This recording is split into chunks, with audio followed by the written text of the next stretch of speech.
Welcome back. Our political insiders are back. John LeBoutillier, Pat Goodell, Doug Schoen. Gentlemen, where is the conversation about all of the scandals that have plagued the Obama White House, the NSA, the IRS, Fast and Furious, Benghazi? John? I think this goes to what we should have said in the first segment about Speaker Boehner. He's dropped the ball on these things. They're not aggressively pursuing them. Now, the Benghazi one, which is not political, it's death and wounding of Americans and a terrorist act.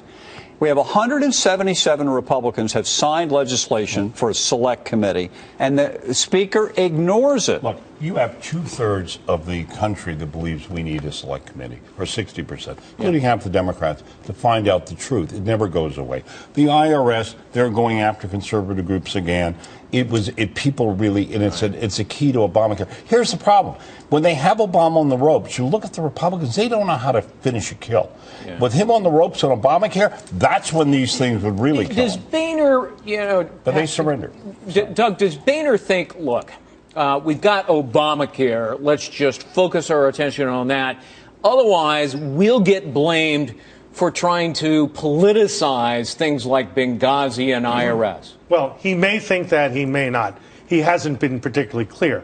But the bottom line is there is an abdication of responsibility, I think, from the Republicans to follow things through. The other place where there's an abdication is on foreign policy. American leadership in the world is receding, whether it be in China, Iran, or in the Ukrainian situation.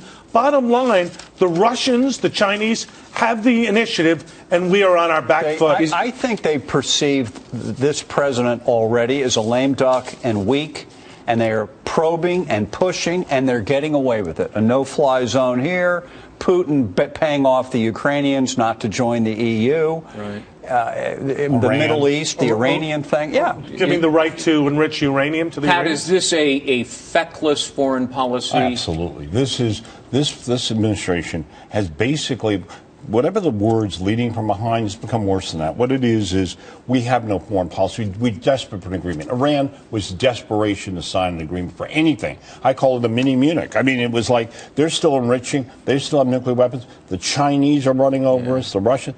And then you saw the entire display in South Africa this week. It's not as serious. I don't think, and my God, the guy won the Nobel Peace Prize, and he's sitting there at this great man's memorial service, yucking it up, taking a photograph. Now, would FDR have done that? Yeah, would Reagan have done that? I don't think so. The Dutch Prime Minister and Cameron, the Prime Minister of Great Britain. They look pathetic. And look at Michelle Obama.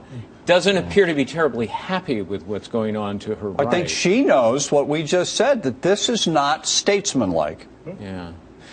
In the Congress, even Democrats are threatening to try to kill the Iran deal by escalating sanctions instead of reducing sanctions, which is the Obama deal. That's correct, because Democrats understand that in the Iranian deal, it makes us look weak. We lose a core part of the Democratic constituency, Jewish voters who are key contributors, and bottom line, Schumer and Menendez, who've hardly been opponents of Obama, in fact, they've been loyal supporters, are among the most outspoken. The real question is, will they follow through and up the sanctions, up the ante? That remains to be seen. And will the Republicans press them on this? Yeah. The Republicans have been very late on foreign policy. These are big things. And Iran, the problem there is we got nothing.